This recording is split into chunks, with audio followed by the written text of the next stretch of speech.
ಉತ್ತರ ಕೊಡೋದ್ರಲ್ಲಿ ಆಸಕ್ತಿ ಇದೆ ಅಂತ ಹೇಳಿ ತೋರಿಸ್ತದೆ ಮೇಲ್ನೋಟಕ್ಕೆ. ಆದರೆ ಬದ್ಧತೆ ಇಟ್ಕೊಂಡು ಅವರೊಂದು ಮಾತನ್ನು ಹೇಳಬೇಕಾಗತ್ತೆ. ಮಾನ್ಯ ಸಚಿವರ ಬಗ್ಗೆ ನನಗೆ ಅಪಾರವಾಗಿರ್ತಕ್ಕಂಥ ಗೌರವ ಇದೆ. ಅವರು ಅಲ್ಪಸಂಖ್ಯಾತರ ಇಲಾಖೆ ಸಚಿವರಾದ ಮೇಲೆ ಅಲ್ಪಸಂಖ್ಯಾತರಿಗೆ ಏನಾದರೂ ಒಂದು ಮಾಡಿ ತೋರಿಸ್ಬೇಕು ಅಂತಕ್ಕಂಥ ಒಂದು ಕನಸನ್ನು ಇಟ್ಕೊಂಡು ಕಾರ್ಯವನ್ನು ಮಾಡ್ತಕ್ಕಂಥ ಅವ್ರೇನು ಹೇಳಿದ್ದಾರೆ ಅಂದರೆ, ಇದ್ರ ಬಗ್ಗೆ ಪರಿಶೀಲನೆ ಮಾಡ್ತಾ ಇದ್ದೀವಿ, ಮಾಡತಕ್ಕಂಥದ್ರಲ್ಲಿ ನಾವು ಪೂರಕವಾಗಿದ್ದೀವಿ ಅಂತಕ್ಕಂಥದ್ದು ಒಂದು ಮಾತು ಹೇಳಿದ್ದಾರೆ. ಅಧ್ಯಕ್ಷರೇ, ನಿಮಗೊಂದು ವಿಷಯ ನಾನು ಹೇಳಕ್ಕೆ ಬಯಸ್ತೀನಿ. ನಮ್ಮ ಕಾಂಗ್ರೆಸ್ ಪಕ್ಷದ ಚಿಹ್ನ ಹಸ್ತ ಇದೆ. ಹಸ್ತ ಯಾರು ಕೊಟ್ಟರು?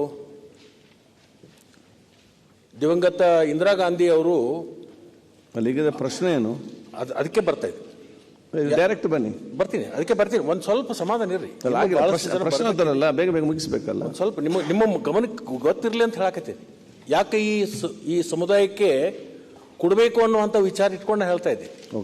ಕಾಂಗ್ರೆಸ್ ಪಕ್ಷಕ್ಕೆ ಅಲ್ಪಸಂಖ್ಯಾತರ ಮಹಾಮುನಿಗಳಾಗಿರ್ತಕ್ಕಂಥ ವಿದ್ಯಾನಂದ ಮಹಾರಾಜರು ದಿಲ್ಲಿಯಲ್ಲಿ ಇದ್ದಂಥ ಸಂದರ್ಭದಲ್ಲಿ ಕಾಂಗ್ರೆಸ್ ಪಕ್ಷದ ಚಿಹ್ನೆದ ಬಗ್ಗೆ ವ್ಯಾಜ್ಯ ಪ್ರಾರಂಭ ಆಗುತ್ತೆ.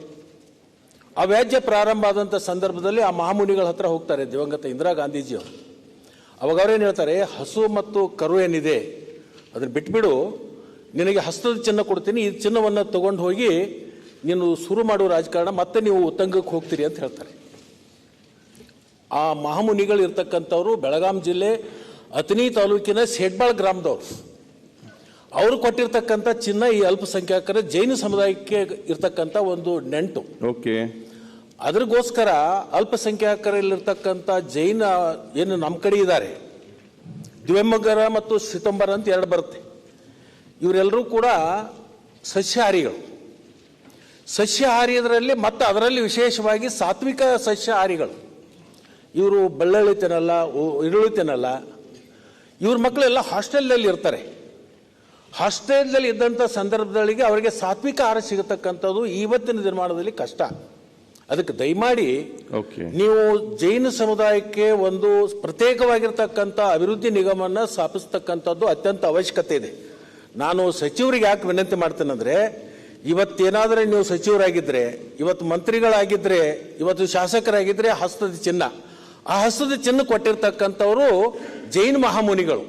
ಅವ್ರ ಋಣ ನಮ್ಮ ಮೇಲೆ ಇರೋದ್ರಿಂದ ಆ ಋಣವನ್ನು ತೀರಿಸುಗೋಸ್ಕರ ನೀವು ಆದಷ್ಟು ಬೇಗನೆ ಮಾನ್ಯ ಮುಖ್ಯಮಂತ್ರಿಗಳ ಜೊತೆಗೆ ಚರ್ಚೆ ಮಾಡಿಕೊಂಡು, ಮಾನ್ಯ ಬೆಳಗಾವದಲ್ಲಿ ನಡೆದಿರ್ತಕ್ಕಂಥ ಅಧಿವೇಶನದಲ್ಲಿ ನಮ್ಮ ಉಪಮುಖ್ಯಮಂತ್ರಿಗಳು ಮತ್ತು ಇವತ್ತು ನಮ್ಮ ಪಕ್ಷದ ಅಧ್ಯಕ್ಷರಾಗಿ ಅವರಿಗೆ ಒಂದು ಹೋಗಿ ಭೇಟಿಯಾಗಿ ಈ ವಿಷಯವನ್ನು ಗಂಭೀರವಾಗಿ ತಗೊಂಡು ಮುಖ್ಯಮಂತ್ರಿಗಳ ಮನಸ್ಸಿಗೆ ಬರುವ ನಿಟ್ಟಿನಲ್ಲಿ ಇದನ್ನು ಮನವರಿಕೆ ಮಾಡಿ ಅವರ ಒಪ್ಪಿಗೆಯನ್ನು ಪಡ್ಕೊಂಡು ಇದನ್ನ ಮಾಡುವಂಥದ್ರಲ್ಲಿ ನಾವು ಪೂರಕವಾಗಿ ಕ್ರಮ ತಗೋತೀವಿ ಅಂತಕ್ಕಂಥ ಮಾತನ್ನ ಅವತ್ತು ಮಾನ್ಯ ಡಿ ಕೆ ಶಿವಕುಮಾರ್ ಅವರು ಹೇಳಿದ್ರಿಂದ. ಸಚಿವರೇ, ಒಂದು ನಿಮಿಷ ಅಲ್ಲ, ಒಂದೇ ಒಂದು ಆ ಚಿಹ್ನೆ ಸಿಕ್ಕಿದಾಗ ನೀವು ಮತ್ತೆ ಅವರಿಬ್ರು ಆ ಪಾರ್ಟಿಲಿ ಇರಲಿಲ್ಲ. ನಾವು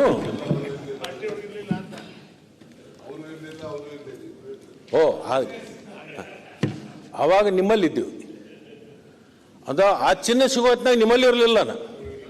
ಬಾಣದ ಗುರುತದಲ್ಲಿ ನೋಡುವ. ಈಗ ಮತ್ತೆ ಯಾರು ಇಲ್ಲಿದ್ರು ಸಚಿವರು ವಿನಂತಿ ಮಾಡ್ತಾರೆ, ಇದು ನಿಮ್ಮ ಕಾಲಾವಧಿ ಒಳಗೆ ಆದಷ್ಟು ಬೇಗನೆ ಇದನ್ನು ನಿಗಮವನ್ನ ಘೋಷಣೆ ಮಾಡುವಂತದ್ದಾಗಬೇಕು ಮತ್ತು ಅದು ಆಗುವವರೆಗೆ ಪ್ರತ್ಯೇಕ ಹಾಸ್ಟೆಲ್ ಆದರೂ ಒಂದು ತೆಗೆಯುವಂತ ಕೆಲಸವನ್ನು ತಾವು ಮಾಡಬೇಕು ಅಂತ ಹೇಳಿ ನಾನು ನಿಮ್ಮ ಮುಖಾಂತರ ಅವರಿಗೆ ಒತ್ತಾಯವನ್ನು ಮಾಡ್ತೀನಿ.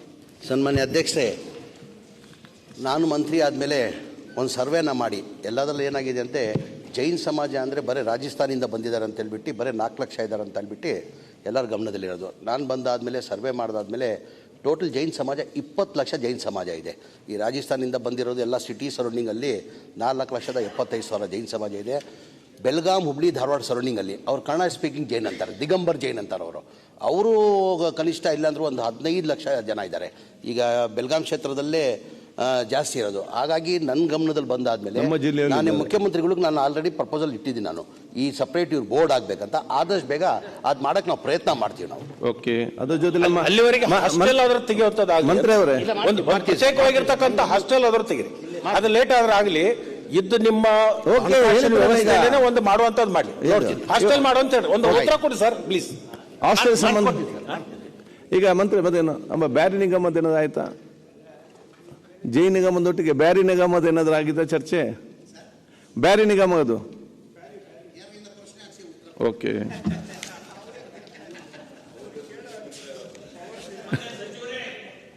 ತನ್ವೀರ್ ಬಾಗಲಕೋಟೆ ಜಿಲ್ಲಾದಾಗೂ ಜೈನ್ ಸಮುದಾಯ ಭಾಳ ಅದ. ನೀವು ಜಿಲ್ಲಾ ಅಟ್ಟ ಹೇಳ್ಬೇಡ್ರಿ ಇಡೀ. ಆಯ್ತು.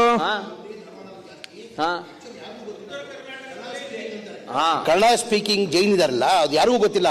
ಅವರೆಲ್ಲ ನಮ್ಮ ಜೊತೆ ಮಿಂಗಲ್ ಆಗ್ಬಿಟ್ಟು ನಮ್ಮವರೇ ಅಂತ ತಿಳ್ಕೊಂಡಿದ್ದಾರೆ. ಅವ್ರಿಗೆ ಯಾರು ಕನ್ಸಿಡರ್ ಮಾಡಿಲ್ಲ. ದಿಗಂಬರ್ ಜೈನ್ 20 ಲಕ್ಷ ಇದ್ದಾರೆ ಸರ್. ನಿಮ್ಮಲ್ಲೂ ಇದ್ದಾರೆ ಸರ್. ಹಾಗಾಗಿ ಅವ್ರು ಸಪರೇಟ್ ಬೋರ್ಡ್ ಆಗ್ಬೇಕಾದ್ರೆ ಗಮನದಲ್ಲಿದೆ. ಈಗ ಅಲ್ಪಸಂಖ್ಯಾತ ಅಂದ್ರೆ ಬರೇ ಮುಸ್ಲಿಮರ ತಿಳ್ಕೊಂಡ್ಬಿಟ್ಟಾರೆ ನೋಡಿ. ಅಲ್ಪಸಂಖ್ಯಾತ ಅಂತ ಬರೇ ಮುಸ್ಲಿಂ ಎಲ್ಲರಿಗೂ ಅವಕಾಶ ಕೊಟ್ಟಿದ್ದಾರೆ ಬಜೆಟ್ ನಲ್ಲಿ. ಎಲ್ಲರಿಗೂ ಅವಕಾಶ ಇದೆ ನೋಡಿ. ಜಮೀರ್ ಅಹಮದ್ 80% ಮುಸ್ಲಿಮರಿಗೆ. ಆಯ್ತಪ್ಪ, ನಿಮ್ ಸರ್ಕಾರದಲ್ಲಿ ಯಾರು ಮಿನಿಸ್ಟರ್ ಜೈನ್ ಸಮಾಜ ಯಾರ ಜೊತೆ ಇದ್ದಾರೆ? ಜೈನ್ ಈಗ ಅವ್ರು ರಾಜಕೀಯ ಮಾಡ್ತಾ ಇಲ್ಲ. ನಾನು ರಾಜಕೀಯ ಮಾಡ್ತಾ ಇಲ್ಲ. ನೀವು ನಿಮ್ಗೆ ಗೊತ್ತಿತ್ತಾ ಇದು? ಈಗ ಜೈನ್ ಸಮಾಜ ಅಂದ್ರೆ ರಾಜಸ್ಥಾನದಿಂದ ಬಂದಿರೋದು ಜೈನ್ ಸಮಾಜ ನಿಮ್ ಗಮನದಲ್ಲಿತ್ತ?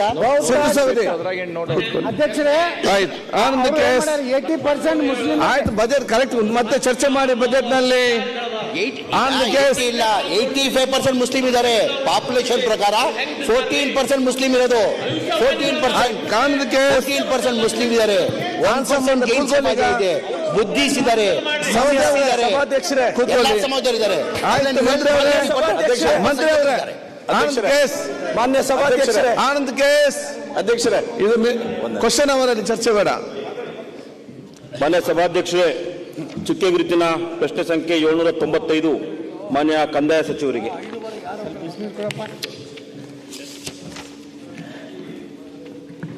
ಮಾನ್ಯ ಅಧ್ಯಕ್ಷರೇ, ಗೌರವಾನ್ವಿತರಿಗೆ ಉತ್ತರ ಒದಗಿಸಿಕೊಟ್ಟಿದ್ದೇವೆ. ಮಾನ್ಯ ಸಚಿವರು ಉತ್ತರವನ್ನು ಕೊಟ್ಟಿದ್ದಾರೆ.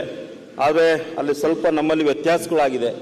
ಏನಂತ ಹೇಳಿದ್ರೆ, ಸಚಿವರು ಕೊಟ್ಟಂತ ಉತ್ತರದಲ್ಲಿ ಹೆಚ್ಚಿನ ವಿಡಿಯೋಗಳಿಗೆ ಪ್ರತಿಧ್ವನಿ ಯೂಟ್ಯೂಬ್ ಚಾನೆಲ್ ಸಬ್ಸ್ಕ್ರೈಬ್ ಮಾಡಿ, ಬೆಲ್ ಐಕಾನ್ ಕ್ಲಿಕ್ ಮಾಡಿ.